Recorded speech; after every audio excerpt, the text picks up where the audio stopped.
প্রিয় বন্ধুরা, আশা করি সবাই ভালো আছেন এবং যে যেখানে আছেন সবাই সুস্থ আছেন।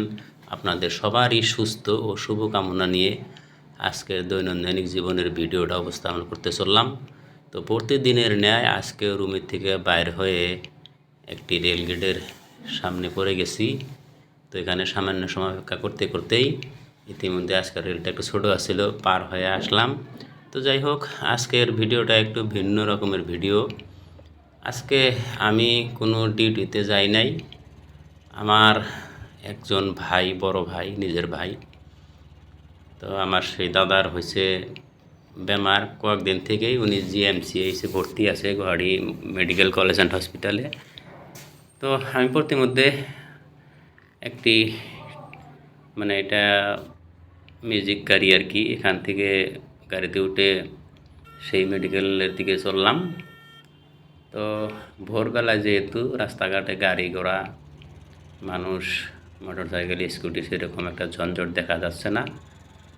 খুব জনপূর্ণ সিটি হলেও প্রত্যেকটা রাস্তায় যে ঝঞ্ঝট থাকবে সেটা না, কোনো কোনো রাস্তায় একটু গাড়ি ঘোড়া কমও থাকে। সেরকমই একটা মেডিকেল রাস্তা, এটা চানমারি থেকে ভাঙাঘরের দিকে আমি রওনা হইলাম।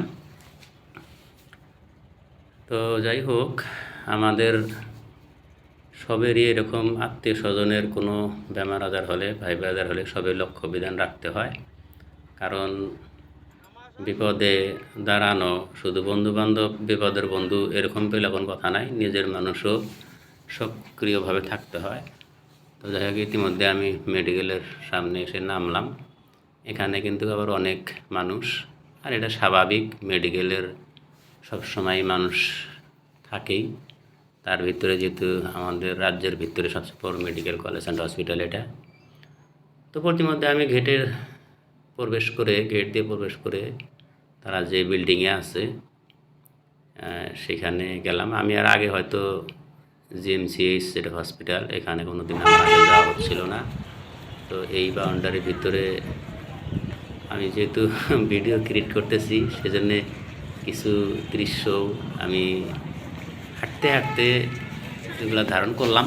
তো যাই হোক, এখানে হেঁটে হেঁটে যাচ্ছি, মানুষের ভিড়ও বেশি, কাজে ভিডিওটা একটু লড়াচড়া হয়েছে।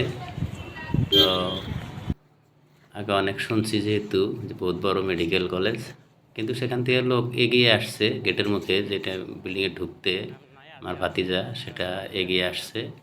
তার সাথে করে আমি ইতিমধ্যে সেই বিল্ডিংয়ে উত্তোলন করা শুরু করলাম। তো আসল কথা হলো যে যে জায়গায় না যাওয়া হয় সেই জায়গায় প্রথমে একটু দ্বন্দ্ব লাগে।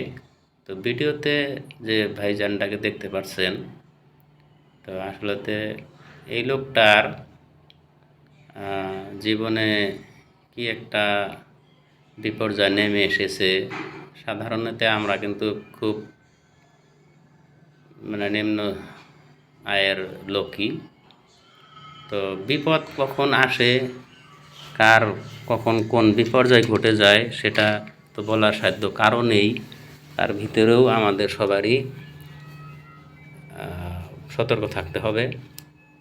তো যাই হোক, প্রতিমধ্যে আমি তার সাথে আলোচনা এবং কোন হালে আছে আর কিছু আমি নিয়ে গেছিলাম সেটাও দিয়ে আমি নেমে আসলাম। ইতিমধ্যে একেবারে গেটের যে এক্সিট, বাইর হওয়া যেটা গেট, সেখান দিয়ে আমি ইতিমধ্যে একবারে বাইরে এসে পড়লাম, রাস্তায় এসে পড়লাম। তো আপনাদের কাছে এখানে একটু আবেদন রাখবো যে ভিডিওতে যে লোকটি দেখাইলাম সম্পূর্ণ তার যে অপারেশন হয়েছে কাটাকুটা বা সেটা দেখার নিষেধ, সামান্য কিছু ভিডিও ধারণ করেছি শুধু বোঝার জন্যে। তো এই লোকটি এই 2 বছরের মধ্যে প্রায় 4 বার অপারেশন হলো এটা দিয়ে। তো আপনারা সবাই দোয়া করবেন যে আল্লাহ জানি ওনাকে তাড়াতাড়ি ভালো বানিয়ে দেয়, যাতে কর্মজীবনে ফিরে আসতে পারে, তার পরিবার পরিজনে শান্তিতে খেতে পারে। এই আশা প্রত্যাশা নিয়ে আমি ইতিমধ্যে গাড়িতে আবারও চলছি আমার রুমের দিকে।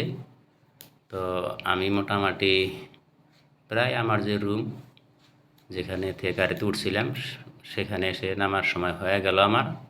এখন আমি নেমে রুমে গিয়ে আমার কিছু যে এখানে টুকরাটাকি কাজ থাকে রুমে, রান্নাবাড়তে শুরু করে আজকে যেহেতু কাজ নেই রুমের টুকটাক কাজগুলো করব।